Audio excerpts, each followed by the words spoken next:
समुद्र में बैठा हो, प्यास प्यास चिल्ला, प्रेम समुद्र। अब निज धर्म आपनो कहे तहा नित्य वृंदावन रहे, बहुत प्रेम सागर जहां। वृंदावन का वास हमें मिल गया या वृंदावन का आश्रय मिल गया और मुख में नाम चल रहा है और संतों की जूठन मिल गई, तो आप कहोगे कि आज से भेजिए फिर जूठन। ये आप पा क्या रहे हैं? ये क्या पा रहे हैं? जूठन का मतलब रोटी दाल की जूठन नहीं है, भूल जाओ। यही संतों का उच्चिष्टामृत, उन्होंने जो अनुभव किया, स्वाद लिया, वो तुम्हें दे रहे। जो नाम हमारे गुरु जी जप रहे, जो नाम हमारे आचार्य जप रहे, वही नाम तुम्हें मिला है। हरिवंश महाप्रभु, ये बढ़िया दांव लग गया, जीत जाओ नहीं, कभी नहीं जीत पाओगे।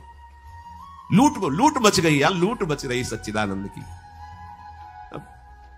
जीवन तुम्हारा ऐसे सुखमय हो जाएगा, शब्द नहीं हमारे पास, नहीं है शब्द वर्णन करने के। लाडली जी की कृपा के, लालजू के दुलार के, आज हमारे ऊपर दुलार है, तब हम यहां सब बैठे हैं। नहीं समझ पा रहे आप, आपको लग रहा है हम पैसा लगा के वृंदावन आए, हम पैसा लगा के वृंदावन वास करें। भूल जाना, भूल जाना। 60,000 वर्ष तक ब्रह्मा जी ने तपस्या की कि वृंदावन में रहने की तो मेरी सामर्थ्य नहीं, अगर गोकुल में रहने को मिल जाए तो। पास नहीं हुआ सरकारी कागज। 60,000 वर्ष की तपस्या, अपने 60 मिनट भी नहीं बैठ सकते एकाग्र होकर के, अपने को वृंदावन वास। क्या समझते हो तुम पर कितनी कृपा है? कहे कि श्यामा श्याम का मैं हूं, मैं उनका अंश हूं, उनका नाम जप कर रहे। इसमें अखंड भजन करने का अभ्यास कर रहे, अखंड भजन होता नहीं इसमें। बोध में अभ्यास भी नहीं है, चिंतन का कोई प्रयास भी नहीं है। उसका कैसे चिंतन होता है? गोस्वामी जी ने बिल्कुल सरल भाषा में बताया, तुलसीदास जी ने। कामी नारी प्यारी जिमी, लोभी प्रिय जिमी दाम, तिम रघुनाथ निरंतर, प्रिय लागहु मोहि राम। कामी कोई बैठ के ध्यान करता है क्या इस तरीके? पर कभी क्या ध्यान भूलता है क्या? ये है सच्चा प्रेम। ये लोभी आदमी क्या धन का कभी ध्यान करता है क्या? पर कभी क्या भूलता है क्या? सतत उसी में स्थिति उसकी रहती है। ऐसे श्यामा श्याम में महत्पुरुषों की स्थिति रहती है, जिनका संबंध सिद्ध हो गया है, सहचरी भाव को प्राप्त हो रहे, उनको भजन करने की जरूरत है। अरे उनका रोम रोम प्रियालाल में है, रोम रोम रग रग श्यामा श्याम का दासत्व स्वीकार किए हुए विराजमान। भूरी सखी कह रहे रोम रोम जब रग रग बोले तब कुछ स्वाद नाम को। अपने लोगों की स्थिति क्रियाजन्य है, इसमें बहुत खतरा है।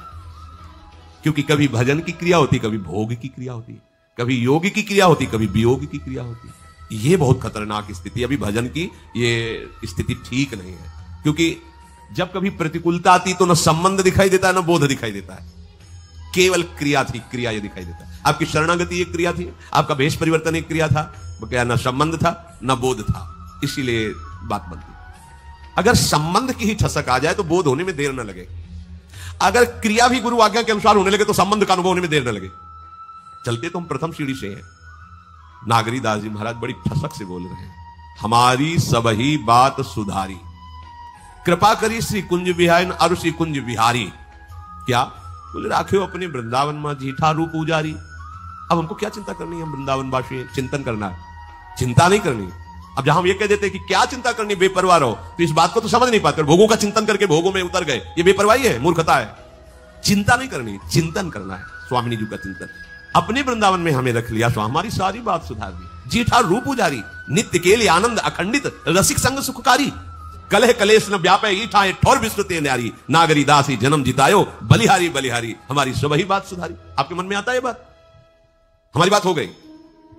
आपको कोई अगर पूछे कि आपकी साधना किस सुख की वृत्ति है, किसी व्यक्ति पे सुई नहीं जानी चाहिए कि ये बड़ी कृपा की, ला करके वस्तु दी, ये इतने रुपए। अगर ऐसे गई आपके चिंतन की धारा गई, सब गड़बड़ कर दिया। भारी से भारी अनुकूल या प्रतिकूल परिस्थिति में आपके अंतर की वृत्ति केवल श्यामा झुके, यह बोधजन्य स्मरण। अब स्मरण नहीं करना पड़ेगा, वो हर समय ठसक बनी रहेगी। संबंध का दूसरा स्वरूप आता है स्मरण का। गुरु जी से संबंध हुआ, उन्होंने श्यामा श्याम से संबंध करवाया और हमने स्वीकार किया।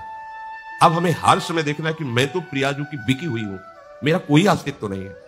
तनु वांग मनोभीर अमलई सोहम तविवार्पिता, इसमें संबंध जनित स्मरण आता है। संबंध से बहुत शीघ्र कल्याण होता है। जैसे मामा प्रयागदास जी की आप कथा सुने तो संबंध, मेरे राम जी जीजा और जानकी जी जीजी, मैं उनका साला हूं, मस्त है। कोई कहता कि अरे मामा कभी माला तो चलाते, तुम्हें देखते नहीं। किसका माला चलाए? अरे मेरे हनोई चक्रवर्ती सम्राट महाराज श्री राम, मेरी जीजी जानकी जी, अब मैं किसका माला चलाऊं? ऐसे गिरदा वैसे संबंध हर समय ठसक बनी हुई, मेरे प्रियालाल, मेरी श्यामा श्याम। हम लोगों का स्मरण इन दोनों में नहीं है, ना बोधजन्य है, स्वरूप बोध, संबंध बोध, दोनों में नहीं। तीसरे में है, वो भी बड़े भाग्यशाली है, क्रियाजन्य। अभ्यास हम कर रहे हैं, श्यामा श्याम हमारे हैं, श्यामा श्याम श्यामा श्याम। पर अंदर बैठा हुआ हमारी मौसी, हमारी मम्मी, हमारे पापा, हमारे अमुक संबंधी है। संबंध हमारा जगत से, संबंध हमारा देह से। अभ्यास करते हुए प्रधान भाव संसार का रखते हैं और गौड़ भाव भजन का रखते हैं कि कहा था राधा राधा राधा राधा, पर प्रधानता कि संसार का कार्य छूटने ना पावे, बिगड़ने ना पावे, घाटा ना होने पावे गृहस्थ में, क्योंकि सारा कार्य रुपये से चलेगा, राधा नाम से थोड़ी चलेगा। ऐसी भावना मूल में उनके बैठी, उनके हृदय में बात बैठी, क्रिया करूंगा तो धन मिलेगा, धन मिलेगा तो हमारी बात बनेगी, हाँ थोड़ा मंगल हो जाए, आनंद हो जाए, इसलिए राधा नाम भी लेते रहते हैं। तो उनका गौड़ माने विशेष भाव नहीं है भजन का, संसार का विशेष कार्य कर रहे हैं और बीच बीच में ऐसे गौड़ भाव से नाम स्मरण करते हैं। पूरा भाव है कि हमारा काम ठीक होना चाहिए, इसका लाभ पूरा मिलना चाहिए, ऐसा। और उसमें दूसरे भी भक्त ऐसे होते हैं जो गृहस्थ में, जिनका मुख्य भाव होता है कि भजन न छूटने पावे चाहे सब कुछ नष्ट हो जाए, उन्हीं में प्रवृत्ति मार्ग में। अब वो क्या करते हैं, भजन की मुख्यता रखते हैं और संसार के कार्य को गौड़ रखते हैं, तो उनका कार्य भी सही होता है, क्योंकि भजन हो रहा है तो एकाग्रता है, मुख्यता भजन की है, और उनका परिणाम भी बहुत जोर का मंगल होता है। ये दूसरा अभ्यास वाला बहुत जल्दी संबंध को प्राप्त होगा और फिर संबंध की कृपा से वो बोध को प्राप्त हो जाएगा। ये जो पहला है कि संसार का कार्य प्रमुख मुख्यता रखते हुए कभी कभी थोड़ा थोड़ा भजन, ये भी प्रणाम करने योग्य है, पर इनको संबंध में पहुंचने में बहुत समय लगेगा, क्योंकि अपने संबंधों को सुदृढ़ किए हैं संसार में और उनके लाभ का विषय है धन और भोग, इसलिए अभी ये परमार्थ की ऊंचाई पे चढ़ने की योग्यता नहीं लाए। दूसरा जो मुख्य बात उसके हृदय में बैठ गई कि हानि हरिवंश के नाम अंतर परे, लाभ हरिवंश उच्चत बानी। अगर मुझे 1 घंटे में 5 लाख रुपए मिलते हैं और नाम छूट गया तो 5 लाख किस काम के, क्योंकि हम 5 लाख रुपए से 5 सेकंड भी समय नहीं खरीद सकते जो 1 घंटे समय दिया। इतना विचार सुदृढ़, वो नाम नहीं छोड़ सकता। मुख्यता नाम की रहती है, गौड़ कार्य रहते, पूरा हो तो ठीक, ना पूरा हो तो ठीक, श्री जी जाने, भजन पूरा होना चाहिए। ये परमार्थ की ऊंचाई पर चढ़ने की जो क्रिया कर रहे हैं, क्रियाजन्य भजन, ये इनको ऊंचाई में पहुंचा देगा। जो विरक्त हैं उनके लिए अब कोई कर्तव्य नहीं है, केवल प्रियालाल का नाम जप करना। ध्यान से सुनिए, उनके लिए कोई कर्तव्य नहीं है। विरक्त का कैसा भजन, भजन क्रिया, ये गृहस्थ की बताई गई। विरक्त की भजन क्रिया, प्रिया प्रीतम का प्रतिपल नाम जब, कोई और कर्तव्य नहीं।